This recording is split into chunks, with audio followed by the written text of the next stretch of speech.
Today, we're digging into an absolutely wild story from the ancient world. It's got everything: power, deception, and a whole lot of propaganda, all told by the guy who came out on top. This isn't just history, you know? It's like the original masterclass in how to control the story. All right, so picture this. A massive empire is in complete turmoil, and this ancient text we're talking about, it's not just some old, dusty record. It was a weapon.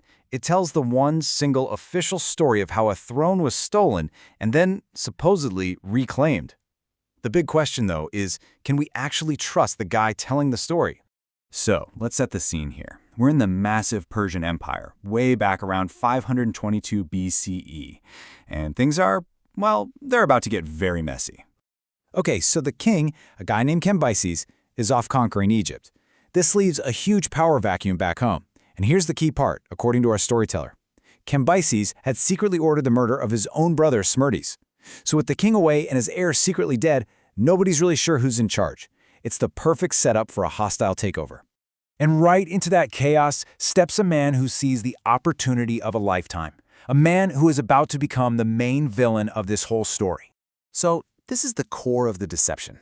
On one side, you've got the real Smerdis, the prince, son of the legendary Cyrus the Great, who, is secretly dead. And on the other side, you've got a Magian priest named Gaumata. The story goes that this guy, Gaumata, was basically the prince's doppelganger, and he used that resemblance to pull off an unbelievably bold con.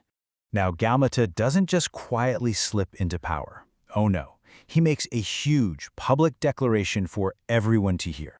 He literally announces, Ego Smerdis sum, qui ciri filius fuit, which is just Latin for, I am Smerdis, son of Cyrus. And you know what? It worked. The lie was, we're told, incredibly effective. The people, who had no idea the real prince was dead, totally bought it. They turned their backs on the absent King Cambyses and flocked to this new Smerdis. And just like that, the empire was stolen. But hold on, not everyone was fooled. A new player is about to enter the scene, a man who sees exactly what's going on. His name is Darius. So who is this Darius guy? Well, he's a part of the royal family, the Achaemenids, just a more distant branch. And he claims that he knows for a fact that this Smerdis is a total fraud.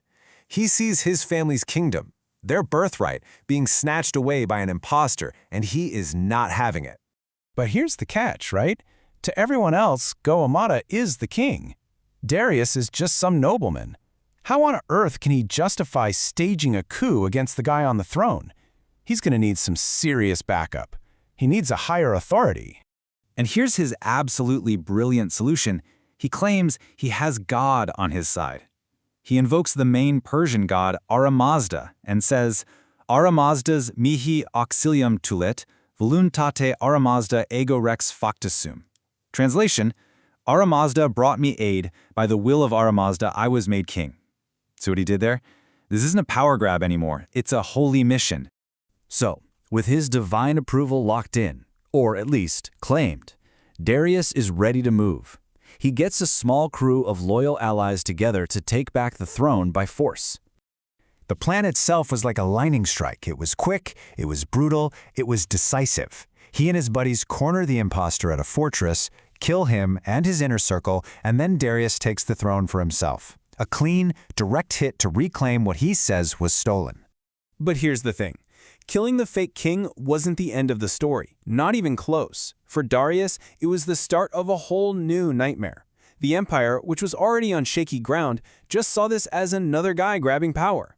Rebellions started popping up everywhere. What came next was a full year of non-stop, brutal war. Darius didn't get to prove he was king with speeches. He had to prove it with his army, over and over again. Okay, so the first major challenge blows up in Babylonia. Some guy pops up claiming to be the heir to the old Babylonian kings, saying, I am Nebuchadnezzar. But in Darius' story, he's no freedom fighter, he's just another liar. And, well, he ends up defeated. And then the fire spreads to media. Another rebel, Pherodes, says he's from an ancient royal line there. But in Darius' relentless campaign, it's the same story. The so-called liar is caught, the rebellion is crushed. You're starting to see a pattern here, right? And get this, you won't believe the irony. The exact same lie that started this whole mess comes back to bite Darius. Right in his own homeland of Persia, another guy named Vahyasdatta makes the exact same claim as Gaumata. I am Smerdis, son of Cyrus. It just shows you how powerful that story was. But, according to Darius, he too is just a liar who gets crushed. And that was just 3 of the rebellions. In total, Darius tells us he fought 19 major battles. 19! In a single year, just to stitch his broken empire back together. The scale of it is it's staggering. So, after all that bloodshed, Darius is finally on the throne. But how does he make sure his version of events is the one that sticks? How does he stop people from calling him the bad guy, the usurper? He carves his story into the side of a mountain, a massive cliff face at a place called Behistun. This wasn't a scroll that could burn or a tablet that could shatter. No, this was a monument, hundreds of feet up in the air, written in 3 different languages, for all to see forever. He is literally writing his own history in stone. And on that rock, he leaves his final word, his message to history, to us.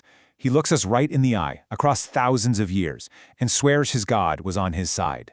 He insists, I was not a liar, I was not a wrongdoer. He is cementing his legacy on his own terms. Which brings us to the ultimate question, doesn't it? We've just heard the story told by the winner. So is this inscription a true, accurate piece of history? Or is it maybe the most successful piece of political propaganda the world has ever seen? A brilliant ad campaign for a bloody takeover. Historians still fight about it, and now it's your turn to decide.